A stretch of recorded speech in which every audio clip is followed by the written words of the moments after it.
Let me put a question to you. You're a club chairman. You've been in football for 20 years. You've got a feel for the game. You know talent when you see it. Why do you need data? Here's the honest answer most people won't say out loud. You don't need data to have an opinion. You need it to defend one. Welcome back to Data and the Game, produced by Go4it Sports Tech. I'm Andre Michel Esungu. Today I want to get into something that trips a lot of people up. When we say data driven, what do we actually mean? Because I think the phrase puts people off. It sounds technical. It sounds like you need a PhD to even have the conversation. And that's the misconception I want to kill right now. Being data driven has nothing to do with being a statistician. It's a mindset. It means that when you make a decision, any decision, as you ask, what do I actually know? What's the evidence? And what am I assuming? Let me give you a practical example. Say you're a league administrator and your attendance numbers are down. The instinct response is our fans aren't loyal anymore or the team isn't performing. But what does the data say? Maybe attendance is down on Saturday games, but up on Fridays. Maybe it's down in one city, but not another. Maybe your youngest fans stopped coming, but your older fans are still there. And suddenly, you're not solving a vague problem. You're solving a specific one.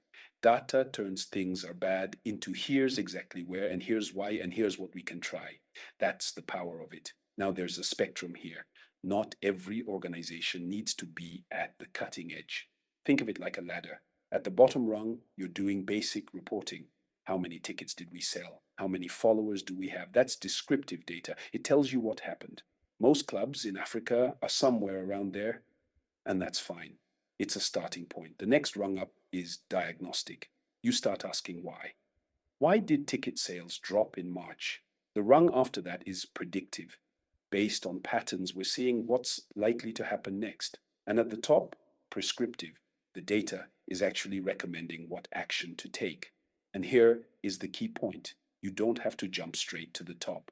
The goal isn't perfection. The goal is to move one rung higher than where you are now.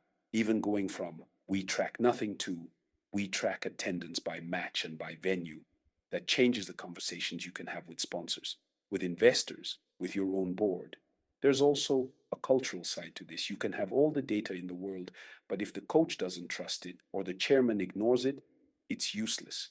Building a data culture is as much about people as it is about tools. It means creating an environment where asking what does the data say is normal, where junior staff can bring evidence to a senior leader without it being seen as a challenge to authority. That's a big shift in some contexts, but it's a necessary one. And organizations that make that shift make better decisions faster. Over time, that compounds. Data-driven doesn't mean technical. It means intentional. It means asking better questions before making important decisions. One action for this week. Where is your organization on the data maturity ladder? Descriptive, diagnostic, predictive, or prescriptive? Be honest. That's your starting point. In the next episode, we look at a case study that proves data isn't just for teams. It's for the business of sport.